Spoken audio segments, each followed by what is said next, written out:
Hi, welcome back to the podcast. I'm your host, Michael Kushner, and with me today, as always, is my co-host, Sam Kill, Senior Associate with MBK Chapman. Sam, good morning. Morning, Mike. How are you today? I'm fine, thank you. Glad to be with you. And glad you're here. Thank you. So today, Sam, as you already know, because we do chat about what our episodes are going to be, we're going to talk about a pretty important set of laws contained within the Davis-Stirling Act. So when I say laws, I'm talking about different civil code sections, because each one is technically a law, right? So within the Davis-Stirling Act, which is all in the civil code, it's a whole bunch of sections, there's another act that's a smaller subset of civil code sections, and that's called the Open Meeting Act. That's right. Which we're going to talk about today, because the Open Meeting Act is critically important for maintaining transparency. The only reason it exists is to ensure that homeowners are being allowed to have knowledge of some of the inner workings of what's going on in the governance of their communities. They're sometimes referred to as sunshine laws when you're talking about our legislature, but it's the same thing. It's the openness, okay? So we're going to talk about that today, because a lot of bad HOAs, and there are a lot of them, they do not like to operate in the light. They like to operate in the dark, in the shadows. And the reason is because the things they're doing that are wrong, they don't want those to be known. And so they do everything they can to do things outside the presence or the view of the typical average homeowner. And that, just on principle, as a matter of principle behind, public policy behind the law, goes against everything in the Open Meeting Act. That's right. The Open Meeting Act. That's what it's named. It might as well be called the Sunshine Act. Okay? So, what is the Open Meeting Act? Open Meeting Act is a set of statutes in the Civil Code that are numbered in the 4900s. Okay, starts at about 4900 and goes to 49 something.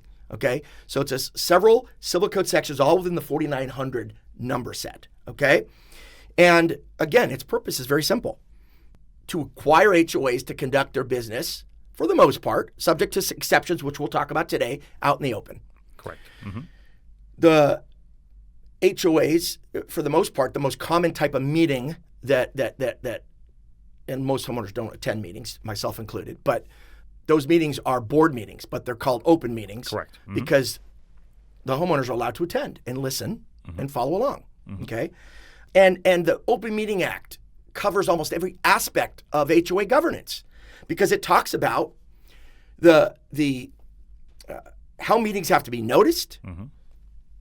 That they have to have agendas, that they have to be backed up by minutes, and that part's actually in the Corporations Code, to be honest. But it is, yeah. But it's implied in the Davis-Stirling Act because it references Corporations Code and then talks about the minutes and what has to be done. For example, we'll talk later about minutes. After every meeting, minutes of whatever meeting have to be prepared, or I'm sorry, they have to be available to any homeowner that requests them within 30 days. 30 days, yep. Of their... And it's 4950. Right. As of the date of the Open Meeting Act. Yeah, exactly. So basically, if you want to just have a simple definition, it's the set of laws that requires HOAs to operate in the light. That's it. That's a great way to remember that, okay? Now, except for the things that can be conducted in executive session, which we'll talk about later, or things that come up in the course and scope of an emergency, everything that happens in an HOA vis-a-vis the board has to be done openly. That is, it has to be on an agenda somewhere. There have to be minutes taken, and homeowners are allowed to attend and listen. Okay? They're not allowed, boards are not allowed to make decisions via email.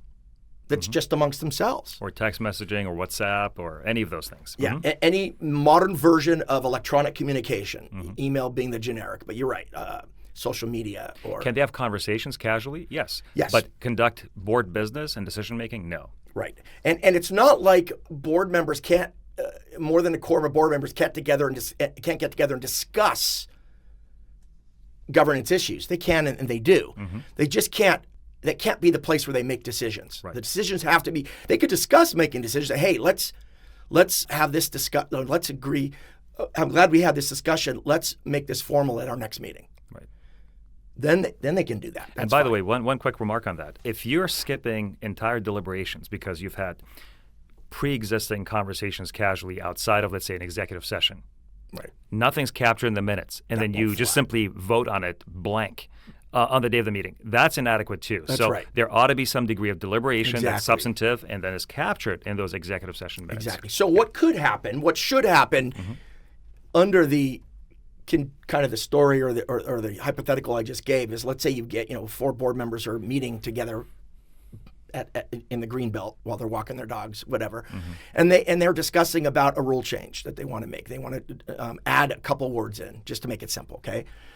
They can't just show up at the next meeting and say, okay, we're going to vote on the rule change that we discussed last week at the park. No, they got to say, we're proposing a rule change. We want to add the following words to Rule 2.2, and we're going to be submitting that in writing to everybody for during a 28-day notice period that'll be coming up, or a comment period that'll be coming out shortly. But I'll say, all in favor, aye, all right, it's unanimous, we'll do it. It's got to be enough detail that the minutes show you what the issue is, the discussion. There has to be some discussion. Right. It can't just be a ratification, is what he was getting at, and he's right. Okay, so let's start with the very basics, notice and agenda requirements, okay? So Civil Code 4920 controls the notice and agenda requirements as part of the Open Meeting Act.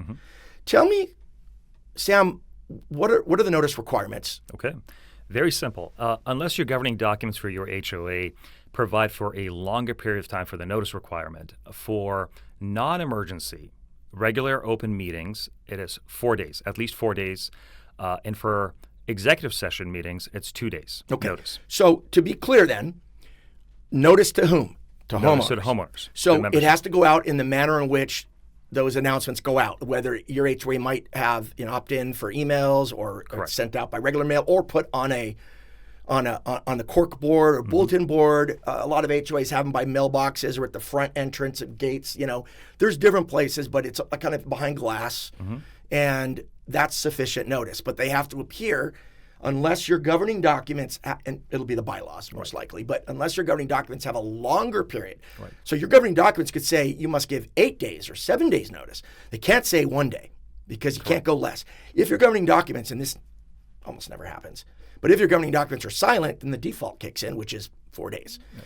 Executive session, 2 days. But there's a caveat to that, and that is this. Most of the time, the HOA has the executive session. The board will have their executive session either right before or right after an open meeting. So they usually have the same notice period most often because if they're giving a 4-day notice to the meeting, they're going to have the 4-day notice to that. They're held back to back, yeah. But if they decide, no, we don't want to have executive session on the open meeting night because we all have to go right off. It's back to school night, and all of us are parents. We need to leave right away. They might then have it a different time, and they have to give notice to everybody and provide the agenda. Okay, but homeowners don't have a right to attend executive session. Right. Okay. So most of the time it's the same notice as the meeting because it occurs at, or like right before or right after. They either adjourn from executive session into the open meeting or they do the reverse. Okay. Now, I mentioned agendas just now.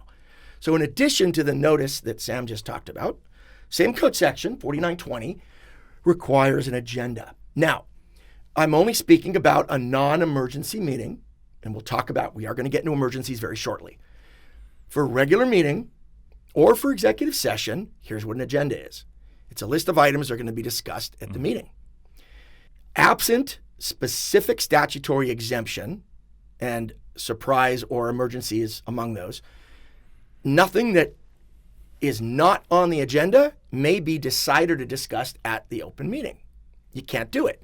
So when we talk in other podcasts about, hey, you had a meeting with the board and you send a written demand that they put X, Y, or Z on the agenda for the next open meeting, what you're asking is, I want you guys to discuss this issue, and I certainly want to have an interaction with you if you'll allow it at the open meeting.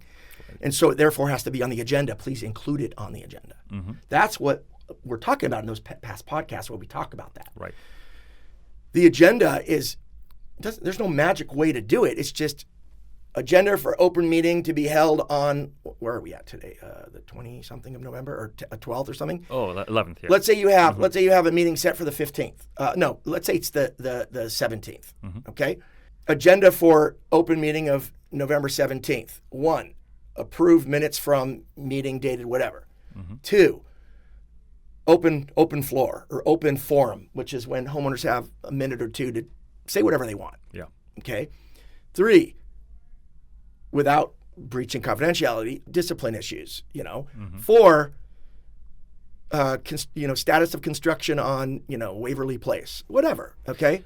And by the way, what you just articulated, that's what an agenda ought to look like and needs to look like. Yeah. Now, I've seen instances where they simply say, past business, future business, inadequate. That's not going to cut it. No. There needs to be enough itemized, components breaking down what those sub-issues or topics are to be discussed in that meeting, and sufficient degree of specificity, barring confidentiality issues, to put the membership at reasonable notice. And that's the point, because as a member, you can look at an agenda and decide, I don't feel like I have to be at this meeting, or no, I want to be here. But if it's just past business, future business, what does that tell you? It tells you 0.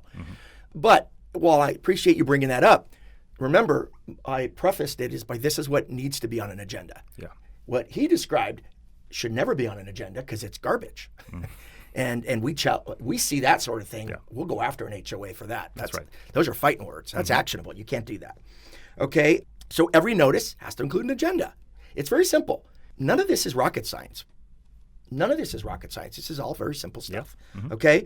Obviously, I don't think it's a stretch to say that the agenda requirement is to prevent surprises. Okay. Nobody. There are topics that you might want to be present at, and if you knew, you'd show up. Maybe not, but that's... And that really goes to the core and spirit of the public policy in this Open Meetings Act, because where I was going. If it fosters, attendance, participation, and the membership buying in and being vested in terms of both the community and their own property interests, okay, that needs to be clearly articulated. So, but by contrast, or conversely, if a bad board of a bad HOA wants to exclude people, right, or they're not interested in fostering engagement, what they do is they come up with these sua sponte additions, which is improper, unlawful. Or they come up with very vague descriptions and that don't tell anybody anything and hope for the fewest people will show, which does happen. Right, and if they have a sense that people will challenge them or hold them to account or ask reasonable questions, and they want to kind of or show up in numbers, block out certain segments of or factions within the community, then we've seen them, and this is not just conjecture. All the time. Yeah. The only time a bad board or a board from hell, doesn't get away with doing that is if it's the meeting following a 28-day comment period. It's kind of obvious what that meeting's about. But that's the only time there's really no choice. Okay, so we talked a couple times already about this emergency exception. So let's talk about that. Civil Code 4923. Okay. I have if you want to watch one of the shorts, there's a short on the 5 things that are allowed to be discussed in executive session. So in that 1.5 to 2 minutes short episode that I did, I go through this. But it bears repeating now that we're doing a full-length episode of the Open Meeting Act, and that is there are only 5 topics that an HOA board can legally discuss in executive session. In other words, there are only 5 topics that an HOA board is legally allowed to talk about outside the presence of the homeowners. And the statute, 4923, lists those 5 things. The reason I'm being very specific in this is because...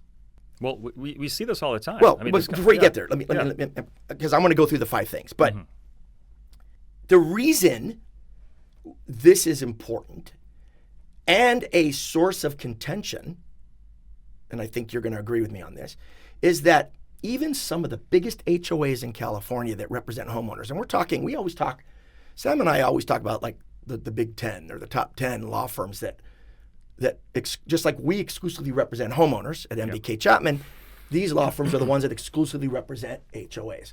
One of the biggest, if not the biggest one in California, certainly the most well-known, has on their website in their executive session section many more items than the 5 that are enumerated in the code. That is staggering to me.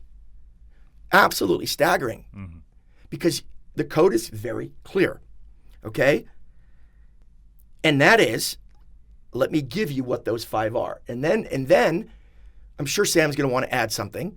And then I want to jump back to the other exception, which are special meetings. And we'll get to that. I'm going to have you handle that as well. Okay? But here they are, guys. 5 things. In other words, if what's being discussed doesn't fit within the scope of these 5 items, it's not supposed to be discussed and decided in executive session. It should be at an open meeting. And we are excluding emergencies, okay? Because emergencies, its own exception. So here it is. Contracts with third parties, like vendors. If the board wants to get together outside the presence of the management company, let's say, so they can discuss whether or not to re-sign another contract for another year, or they're going to discuss hiring a contractor to come in and make necessary repairs, or fire the existing landscape company and hire another one, whatever. Third-party contracts of any kind, accountant, lawyer, any contract that the board is going to be signing or discuss signing with some third party can be discussed in executive session. Before I go on to the next one, I do want to remind everybody, while homeowners are not entitled to the minutes of an executive session, they are entitled to the agenda, but that can be somewhat, it can be more vague. It doesn't have to be specific as an open meeting agenda. Correct. But more importantly, at the next open meeting, there has to be, for the open meeting minutes, a broad recitation of what was discussed without short recap. The details. The details can be left out. They can discuss. We talked about the merits of 3 or 4 different companies to handle the construction for the new staircases. That's all they'd have to say. They wouldn't have to say which companies, how much the bids were, what they're waiting on. They wouldn't have to say any of that. That's stuff that they can discuss. Anyway, so number 2, litigation and matters related to litigation, including the potential for litigation. If somebody's made a threat against the HOA, even though that's not really the beginning of litigation, it's HOA, it's litigation adjacent. So that can be discussed in executive session. And attorney-client privileged information, right? Stuff that, again, that's a litigation adjacent, okay? Member discipline in hearings. All those things we talk about in the different episodes we've done on AB 130 and fining and suspension of rights, those are all discipline. You get the letter and you have 10 days notice to appear at a hearing. All of that is what we're talking about. Those are private and confidential. You can't discuss, so at an open meeting, you can't say, we met with the owner of, 29 Country Meadow and have fined them $100. You just say, we met with several homeowners for disciplinary hearings, and we assessed fines against 3 of them. That's the only detail you have to give at the next open meeting. You don't say, we assessed fines against the Cunninghams, the Smiths, and the Johnsons. You can't do that, okay? So, contracts with third parties, litigation, discipline or member discipline or hearings like that. Next one is collections or delinquent assessments. That's the next one. Delinquency, payment matters is the next one, okay? Somebody isn't paying their dues. Somebody hasn't paid a fine. Somebody isn't paid a special assessment. Those things, okay? Because remember, that's not an issue of discipline. If you don't pay your general dues, you can't be fined for not paying your dues. You can be fined for leaving the trash cans. You can be fined for causing a nuisance. You can be fined for violating, going swimming after hours. You can be fined for all those violations. You can't be fined for non-paying. You can get other consequences we've talked about in other episodes. So delinquencies are a separate animal. And the last one is personnel. To the extent that the HOA has employees, and many of the larger HOAs have employees, often a handyman and whatever, but they're actually real W-2 employees. So personnel issues, okay? That's none of the business of the people, of the membership, okay? That's right. That's it. Those are the 5. Anything beyond that must be decided, discussed, analyzed, argued, fought over, whatever, in open meeting, except for one of the other independent exceptions, which we'll get to in 1 second, okay? Last thing to reiterate, again, while those 5 things are the only things that can be discussed, They cannot, it doesn't mean that you folks are never allowed to know generally what was discussed. Everything that was discussed in executive session must be very broadly recapped usually at the beginning, but it could be, I guess, another time in the open meeting. Okay? So you have to alert everybody. Hey, we met with 4 homeowners, for hearings. We disciplined 3 of the 4. One of them we gave a pass to, or whatever. Or we granted 4 applications and denied this. Or we've narrowed down our search for our new contractor for the staircase to 2 companies, and we're waiting on rebidding. Whatever. Okay? You don't have to mention the companies or any of the details. Okay. Now, there's another independent exception, and that's the emergency. Talk to me about the emergency. Well, what is an emergency? Well, the emergency in this case can be issues that were not previously foreseen or foreseeable. And something comes up that requires the board to convene on a short notice. And so in these instances, the board will convene, still oftentimes subject to the 2-day notice requirement for the executive session, but there are instances you can actually skip notice entirely. Right. And there are instances where they have to skip it. And so when they do, they can convene and discuss those issues in an executive session, but they still have an affirmative duty to report back to the membership afterwards. And here's the rub on that. Okay, yeah. I'll give you a quintessential emergency. Okay, tree falls through. You have a huge windstorm or lightning strikes a tree and it falls through and destroys part of a building or punctures a roof. The board can get together immediately without any notice at all. Get together immediately we need to get a contractor or a tree person or whatever, a demolition crew, whatever the necessary. We get somebody in here now. Right. Number 1 goal, we need to stop any further damage, so we need to waterproof or cover, tarp it, something, get somebody in for a bid, let's get going, get moving. They can do that in the emergency, no notice to the homeowners, boom, boom, move on, take care of it. That's right. But they must, at the next meeting, they must then bring everybody up to speed. That's right. Okay? So it is acceptable to skip notice entirely, skip agenda, boom, but you got to then make it right. And they'll typically, the better HOAs will add it to the agenda for the next meeting. That's right. So now you have to have that ability because sometimes things can't wait, especially when you're dealing with the imminent destruction of property, such as an exposed. We're expecting in Southern California here in South Orange County area, we're expecting a big ton of rain this weekend, right? Yep. If on Friday, assuming the rain isn't here yet on Friday, if on Friday this accident happens and it exposes, building to the elements, and we know that tomorrow. That's an emergency. You can't wait, 4 days. Absolutely. You can't do it. And you don't have to give 1 second notice to anybody. You can get everybody together via email. Hey, we need to meet now. Boom, bam, boom. Make decisions. That's acceptable. And HOAs have to have that ability in order to be able to act in the real world. That's right. Nobody has a problem with that, okay?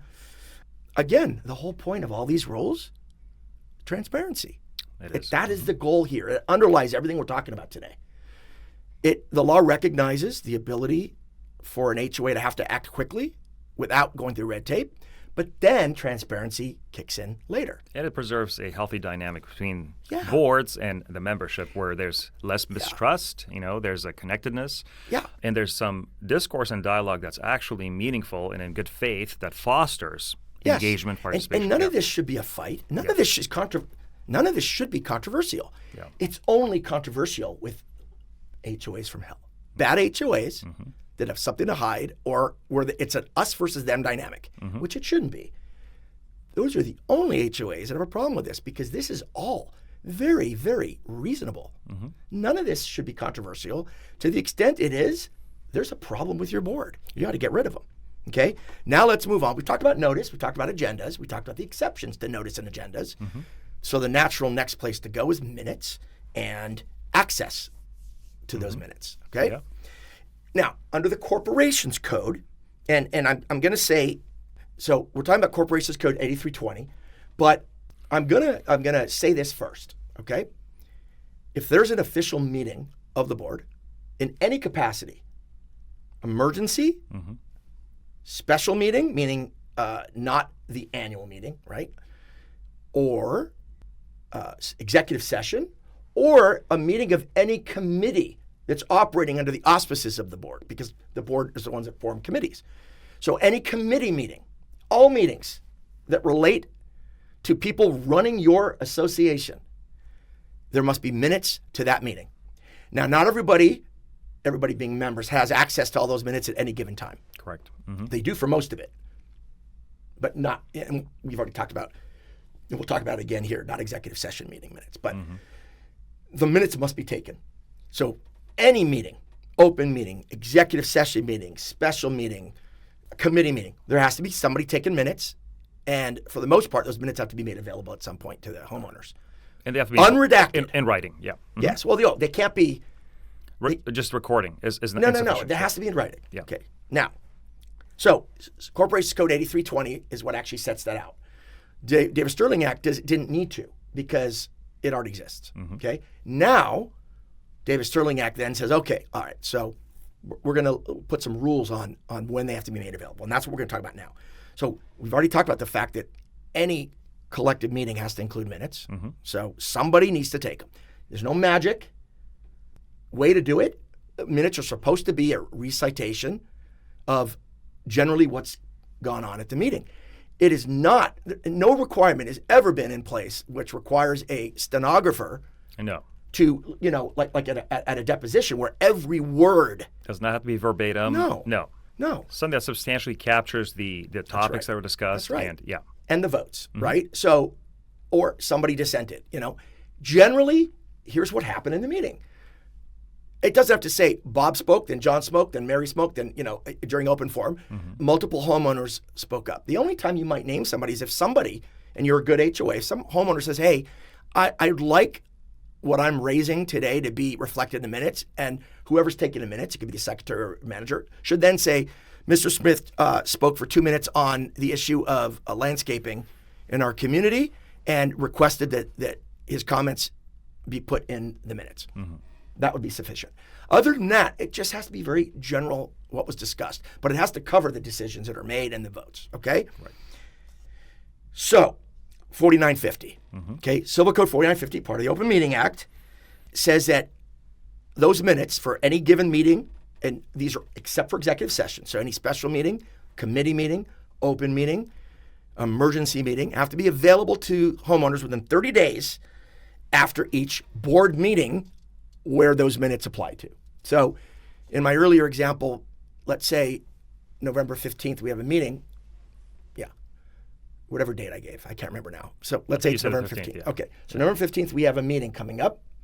30 days from that, December 15th, those minutes need to be made available. There was a new law, or there was a law at the beginning of 2025 that started its way through the legislature, which would have required all minutes of meetings to be affirmatively presented within that time period to the homeowners without a homeowner ever have to ask for them. That never made it out of committee, so it's not a law, okay? It was going to apply to 2026, but that never made it. So right now, all the law says is 30 days after a meeting, the minutes for that meeting have to be made available to homeowners who request them. That's the implied part, okay?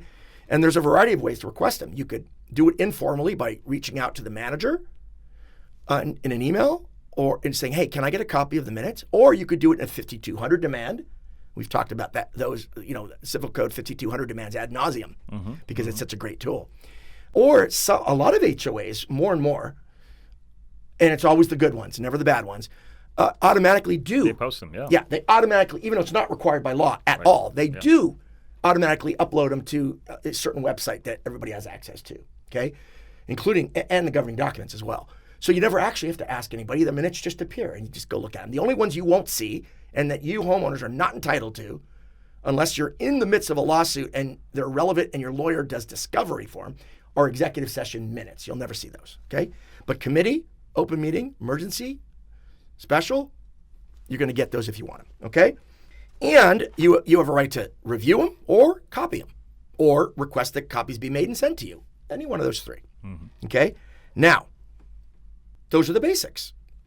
Yeah. Let's talk about things that bad boards do illegally.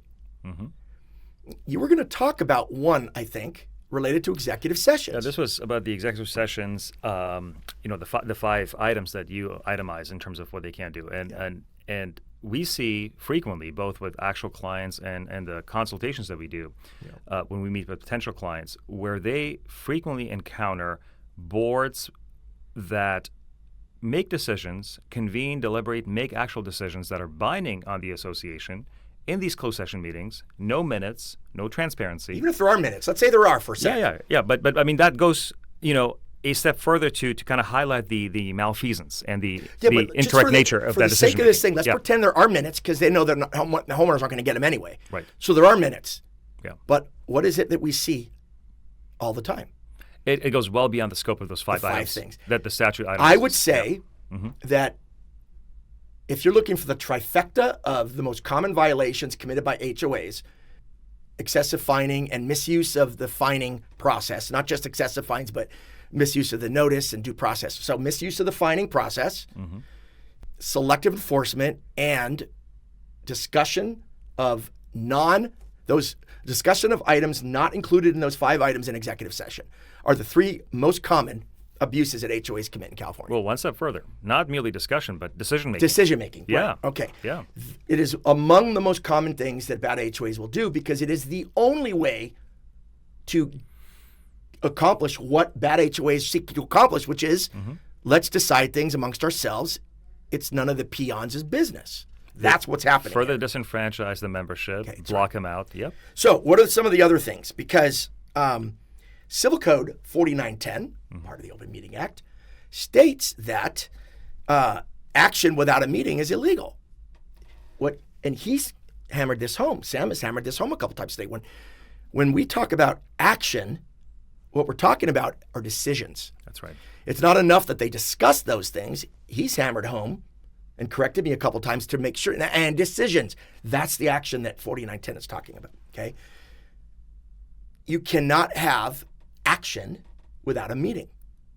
You can't have a meeting without proper notice, unless it fits into the emergency exception, right? These are all tied together. They exist for a reason, to prevent action without a meeting, which is another way of saying secret stuff. Okay. May I just share a 20-second story about a really, really bad board president that I think you'll recognize this. Without names. Without names, of course. Yes. She goes, this is something that's not previously on the agenda or previously discussed, sua sponte, just walking the common areas by herself. Sua sponte, by the way, is a legal term. Let's talk about it. Okay, just out of her own brain. Out of her own brain, just kind of spontaneously walking and basically run into a vendor, landscapers. And she, without any prior deliberation, decision-making by the board or openness, essentially tells them, look, rip all this pre-existing landscaping out, not just in front of one home or her personal home, which, by the way, would also arguably be improper. Would make a difference. But for a whole segment of that community, I believe off the top of my head, like 20 homes or so. Which, by the way, is going to cost money. And replace them with succulents. Yeah. So they had perfectly fine, vegetation. Alive. Landscaping, alive. She just decided, and by the way, I'll go one step further real quick, and then I'll wrap it up with this remark. She paid them, ultimately, cash out of her pocket and sought reimbursement from the association. So it's an official HOA act. Yeah. She did not talk to the other 4 board members. No. She did not discuss whether or not succulents were a good idea and whether they should rip out perfectly good plants and replant succulents with anybody else. Rogue action on her own. Yeah. Right. That happens more than you'd think. Not always to that extent, but more than you think. And by the way, for those of you who are listening who have your own landscapers put new flowers in or seasonally or whatever, you know how expensive that is. So multiply that, the square footage area we're talking about. It can be very expensive. Decision made unilaterally. Okay. So and by the way, when we talk about you can't have action without a meeting, quintessential way to do that is they email each other privately or on the phone or texting, whatever, and they make decisions. That's the action. And it never makes its way into an open meeting, and yet somebody's writing a check or hiring somebody. You can't do that. You just can't do it. Okay. So other common violations: hold meetings without proper notice or agendas. We see this all the time. All the time. It matters. These are important things, by the way, because when you allow an HOA to violate the Open Meeting Act, that's when all the stuff that we talk about, the embezzlement, the criminal behavior, that's what fosters that sort of behavior. When there's nobody looking, okay? When the cat's away, mice will play. It's human nature. This fosters that behavior. So it's very important that it not happen. And yet we see it all the time, okay? Discussing Non-permitted topics in executive session. We've done that to death, okay? Failing to keep or distribute minutes. That is rampant. Minutes aren't hard, but they're a chore. They're boring to take. I certainly wouldn't want to take minutes. If somebody volunteered me to take minutes, I'd politely decline. Thank you, but no. I'd prefer not to. As in those of you read David Copperfield from Charles Dickens, I prefer not to, okay? Refusing to summarize executive session happenings in the open minutes. I talked about how critical that was, okay? Those are the things we see every day. Those are the most common Open Meeting Act violations that bad HOAs engage in as a matter of course. It's just how they operate. And it's illegal. Every single one of those is illegal. When you get multiple violations, because the bad HOAs don't just stop at discussing things in executive session that aren't in the list. They're also the ones that give either no notice or bad notice, or leave things off the agenda, or take really bad minutes. In other words, put 20% of what was discussed in the minutes, or don't take them at all, or don't make them available. They usually do several of those things. Yeah, it's part of that stack. Misrepresent in the minutes. I mean, we've seen that a lot too, huh? Just lying about what happened.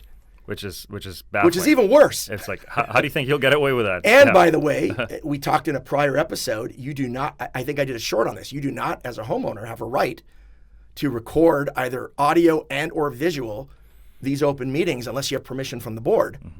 They have a right to do it. We don't have to ask you, but you have to ask them. And so it's pernicious when you have a board that just lies in the minutes, which is why I suggest, and I look at minutes quarterly. I'll grab the minutes. But ours are up on a website. I don't have to ask for them.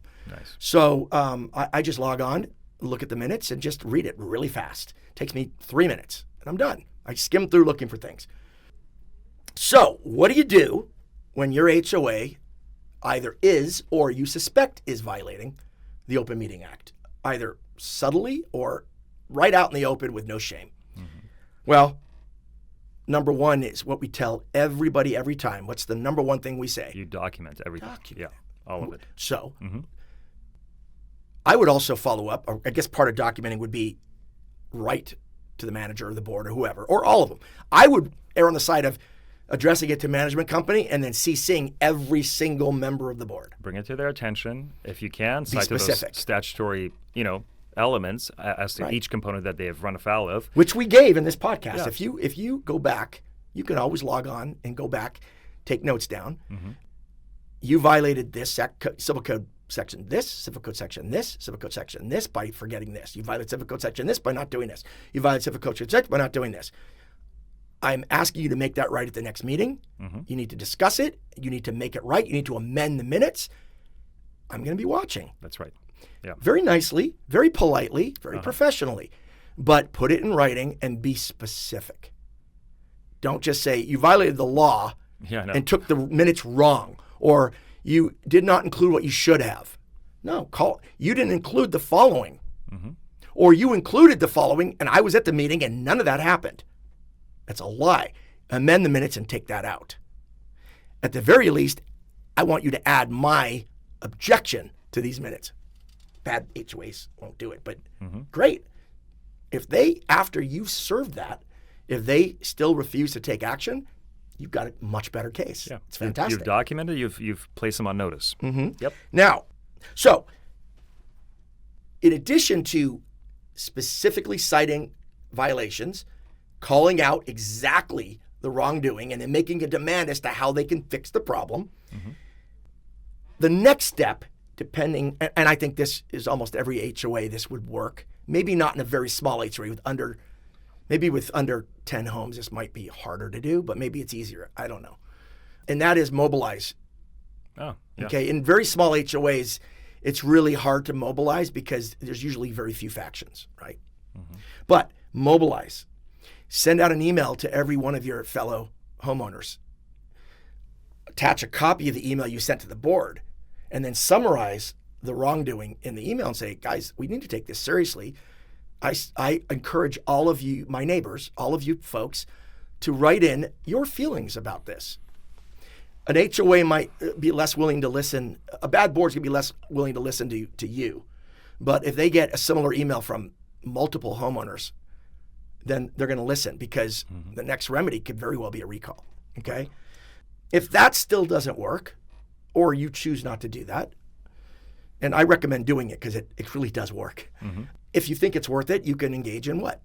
Request an IDR under 5910, 5915. Internal dispute resolution. That's right, yeah. And what does that give you the right to do?